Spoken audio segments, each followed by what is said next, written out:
Mr. President, I cannot help but regret that the history of my country is so painfully connected to the United Nations. For 24 of our 59 years of independence, there has been a peacekeeping mission deployed in my country. Despite this long presence, why have most of our hopes for peace and development been dashed? Beyond the choices taken and the responsibility that we must take domestically, we have to see the interests of Congo or Africa in connection with the interests of the rest of the world and the interests of others. What would have happened to Congo if Patrice Lumumba had not been assassinated?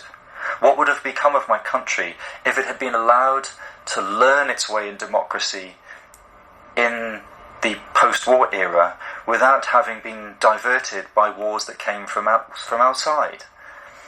And without going too far back in our history, every day we face the shocks coming from interests that very often take advantage of the recurrent fragility of the Democratic Republic of the Congo.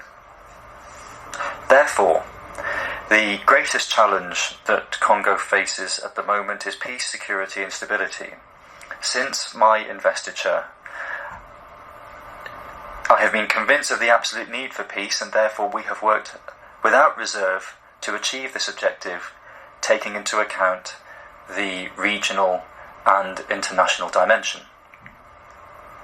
With this in mind, last July at the 39th summit of SADC in Dar es Salaam, I proposed that we create a regional coalition like the global counterterrorism coalition to eradicate the scourge of insecurity created by armed groups coming from either within or outside the country.